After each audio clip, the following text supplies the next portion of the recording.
Salve, salve pessoal, professor Gidalt aqui mais uma vez para provocar reflexões.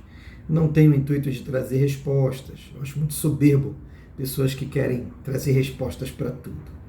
Nós precisamos refletir juntos e construirmos um caminho de maturidade teológica, maturidade sociológica, maturidade filosófica.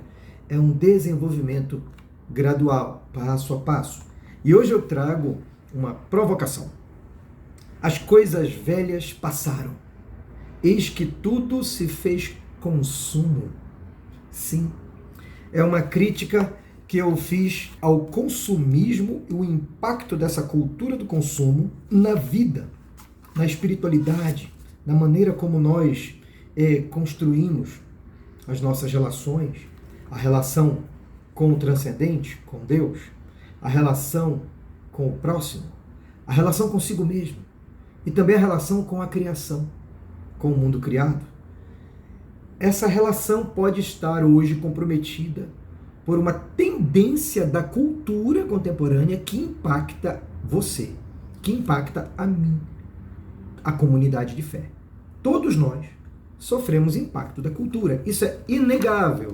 Se você tem dúvidas sobre isso, convido você a buscar no nosso canal um vídeo que fala sobre o processo de socialização. O que é isso, né? Processo de socialização dos indivíduos.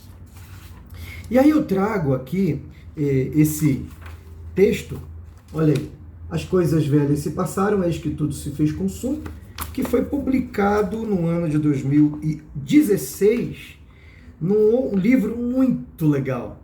Muito legal. Quem foi o organizador desse livro foi o Vinícius Seabra, que é teólogo, tem doutorado em educação, uma pessoa muito experiente, muito versada aí nas letras, nas reflexões, com uma experiência comunitária também. Olha o livro que ele escreveu aqui, ó.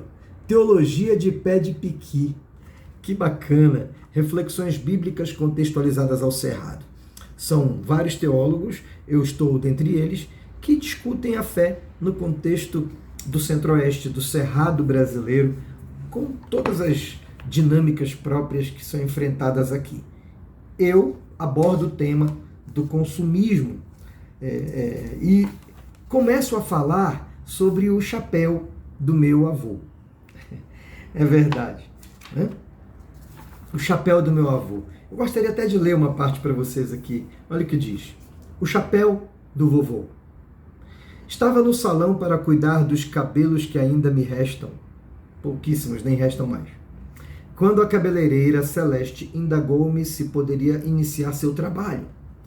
Neste momento, tirei o chapéu da cabeça e perguntei se ela poderia guardá-lo.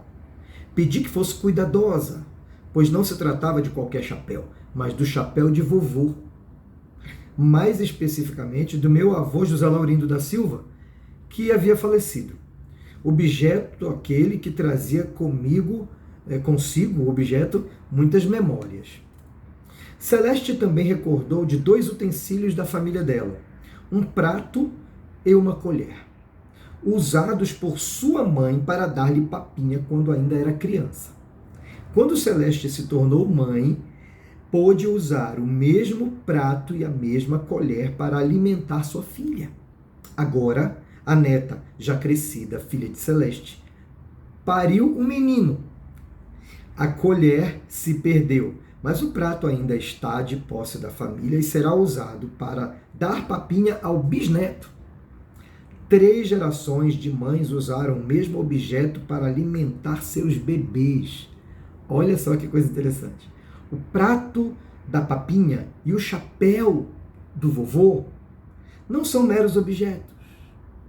Eles carregam consigo uma história, despertam nossas memórias, dão-nos um sentido de origem e de continuidade. Mais que um utensílio, aquele prato aponta para a transmissão de um legado, de mães que ensinam suas filhas a serem mães, apontando para um tempo em que a família ocupava lugar de evidência na transmissão de valores. O chapéu que está comigo desde a morte de meu vovô reaviva minhas memórias, traz consigo as narrativas da família acerca da vida daquele homem negro, alto, de corpo atlético, nascido no início do século XX, que aprendeu a ler com as narrativas bíblicas e que superou o olhar preconceituoso e racista com trabalho honesto e conduta ilibada. Ao fazerem parte de nossas vivências cotidianas, os objetos e utensílios deixam de ser meras coisas. Na relação com os sujeitos, os objetos são carregados de sentido e se constituem para além de sua materialidade. Vale ressaltar que, além das coisas serem definidas na relação com os sujeitos, os próprios sujeitos se constituem na relação com as coisas, o que abre possibilidade de uma crítica fundamental à sociedade contemporânea. Durante a conversa com a Celeste, eu indaguei: você já pensou como muitas de nossas memórias se perdem? Pois dia a dia, mais os objetos se tornam descartáveis? Em um simples diálogo com a cabeleireira, ficou evidente como a sociedade consumista dá prestígio a pessoas que buscam o novo, o prato novo, o chapéu novo, o carro novo, a nova música, a nova doutrina, a nova unção, negando a possibilidade de que muitas coisas continuem portando consigo mesmas memórias, sentimentos e nossa própria identidade. Aquele diálogo com o Celeste provocou em mim uma inquietação, fazendo-me pesquisar e refletir de modo mais sistemático sobre as possíveis influências da cultura do consumo sobre a formação dos sujeitos e, consequentemente, sobre a espiritualidade cristã na sociedade contemporânea. As linhas a seguir apresentam alguns resultados dessa pesquisa. E aí eu sigo falando que as coisas velhas ficaram para trás. Sim, a tendência do novo da sociedade contemporânea é muito forte. Também, tudo se fez consumo. Inclusive as nossas relações com os outros, as nossas relações conosco mesmo e com o próprio Criador, a partir da barganha, do consumo, das trocas que realizamos nesse processo. Isso é muito sério, porque se eu busco o novo constantemente, eu me sujeito a uma dinâmica de negação completa das tradições antigas e de valores e de memórias. Vou dar um exemplo para vocês. Eu gosto de música, toco pouco, toco mal, né? Assim, não me considero músico, mas eu gosto de bateria, gosto de violão e tal. E por muito tempo também já cantei nas comunidades de fé e tal. E é interessante como alguns grupos de música das igrejas, das comunidades de fé, querem trazer música nova toda semana.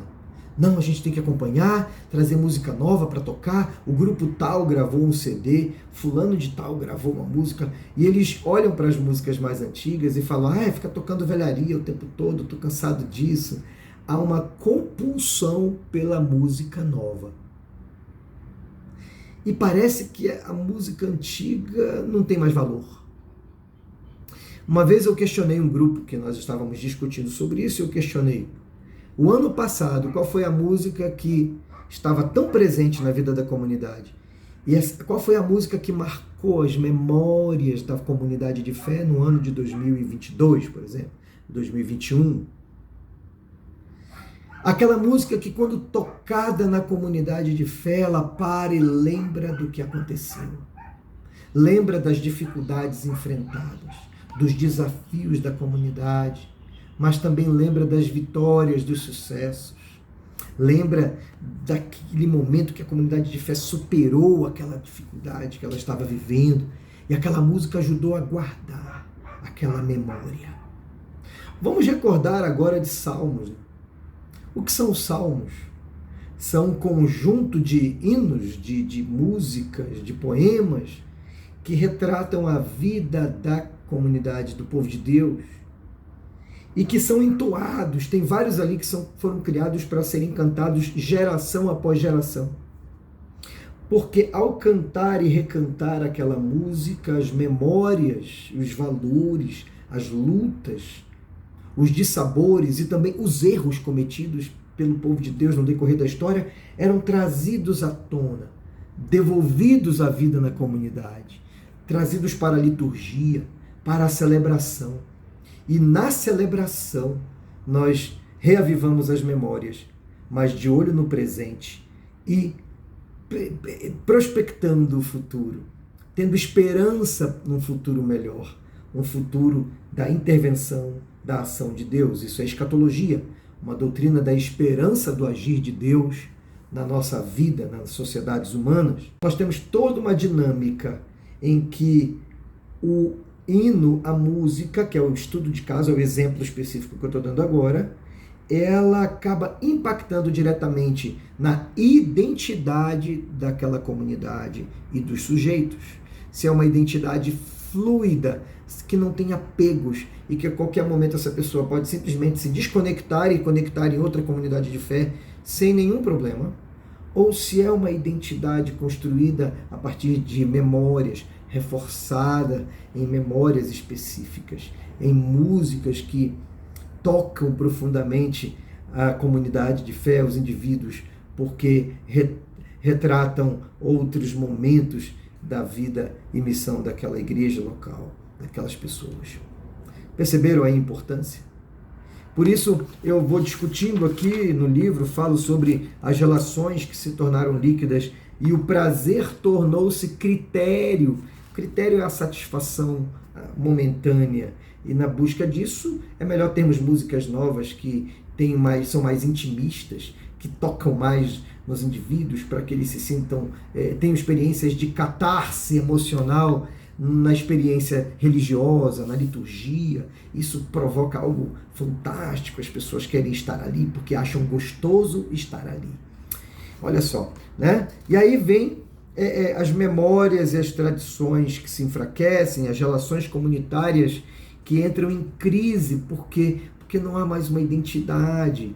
Claro que nós precisamos nos refazer. Tem um outro vídeo que eu falo aqui sobre igreja rural e igreja urbana, sobre pastoral urbana e tal, e que eu falo disso.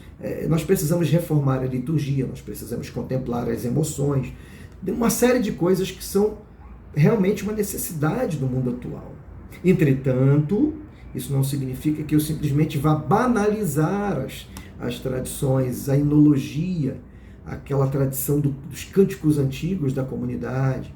É preciso ter um equilíbrio entre o resgate das memórias e a adequação às dinâmicas socioculturais do presente. É quando eu termino dizendo o seguinte, eu preciso ter uma relação dialógica, de adequação e de crítica ao mesmo tempo da sociedade atual enquanto cristão.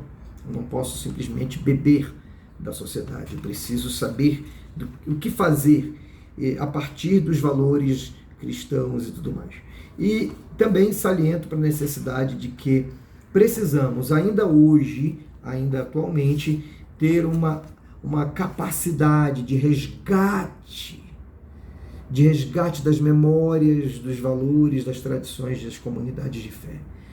E a partir desse resgate, vivenciar as novas dinâmicas socioculturais da atualidade. Mas veja, tem chapéu que não dá para trocar pelo novo. Tem chapéu que é aquele. Existem elementos da doutrina, da tradição cristã, que não dá para jogar fora, não dá para banalizar. Nós precisamos resgatar essas tradições de forma criativa, mas mantê-las vivas para que as próximas gerações não sejam simplesmente reprodutores da cultura contemporânea, mas para que eles consigam, de forma criativa, se relacionar com esse mundo fantástico que Deus nos deu aí. Um abraço para vocês.